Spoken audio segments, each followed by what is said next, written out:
107वां सर्ग। श्री राम का भरत को समझाकर उन्हें अयोध्या जाने का आदेश देना।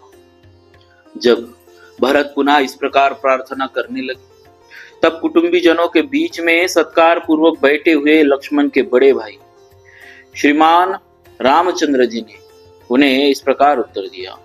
भाई, तुम नृपश्रेष्ठ महाराज दशरथ के द्वारा कैकेयी राजकन्या माता कैकेयी के गर्भ से उत्पन्न हुई हो, अतः तुमने जो ऐसे उत्तम वचन कहे वे सर्वथा तुम्हारे योग्य है।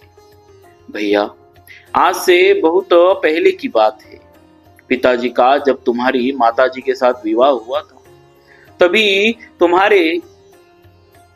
उन्होंने तुम्हारे नाना से कैकेयी के पुत्र को राज्य देने की उत्तम शर्त कर ली थी।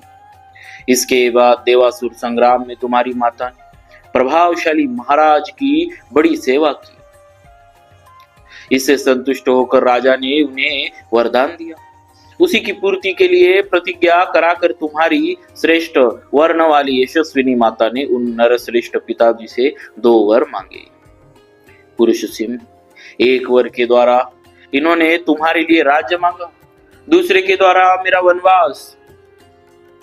इनसे इस प्रकार प्रेरित होकर राजा ने वे दोनों वर इन्हें दे दिए।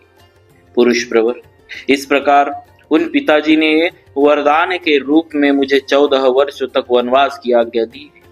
यही कारण कि मैं सीता और लक्ष्मण के साथ इस निर्जन वन में चला आया। यहाँ मेरा कोई प्रतिद्वंदी नहीं है। मैं यहाँ पिताजी के सत्य की रक्षा में स्थित हूँ।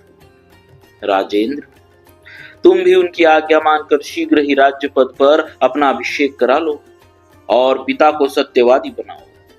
यही तुम्हारे लिए उचित है। धर्मज्ञ भरत, तुम मेरे लिए पूज्य पिता राजा दशरथ को कैकेयी के ऋण से मुक्त करो, उन्हें नरक में गिरने से बचाओ और माता का भी आनंद बढ़ाओ। तात, सुना जाता है कि बुद्धिमान यशस्वी राजा गए देश में ही यज्ञ करते हुए पितरों के प्रति एक कहावत कही थी। वह इस प्रकार है, बेटा पुत्र नामक नरक से पिता का उद्धार करता है। इसीलिए वह पुत्र कहा गया है।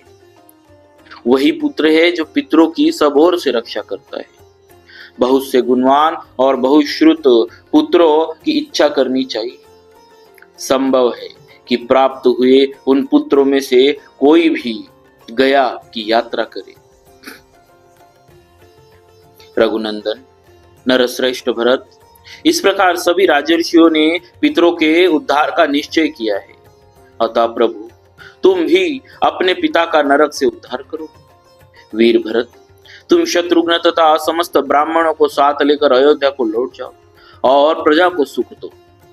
वीर, अब मैं भी लक्ष्मण और सीता के साथ शीघ्र ही दंडकारण्य में प्रवेश करूंगा। भरत, तुम स्वयं मनुष्य के राजा बनो और मैं जंगली पशुओं का सम्राट बनूंगा। अब तुम अत्यंत हर्षपूर्वक श्रेष्ठ नगर अयोध्या को जाओ और मैं भी प्रसन्नता पूर्वक दंडक वन में प्रवेश करूंगा। भरत, सूर्य की प्रभा को तिरोहित कर देने वाला छत्र तुम्हारे मस्तक पर शीतल छाया करे। अब मैं भी धीरे धीरे इन जंगली वृक्षों की घनी छाया का आश्रय लूंगा। भरत, अतुलित बुद्धि वाले शत्रुघ्न तुम्हारी सहायता में रहे और सुविख्यात सुमित्रा कुमार लक्ष्मण मेरे प्रधान मित्र सहायक है। हम चारों पुत्र अपने पिता राजा दशरथ के सत्य की रक्षा करें। तुम विषाद मत करो। इस प्रकार श्री वाल्मीकि निर्मित आर्ष रामायण आदि काव्य के अयोध्या कांड में 107वां सर्ग पूरा हुआ। बोलिए श्री सीताराम जी महाराज की जय। भक्तवत्सल भगवान की जय।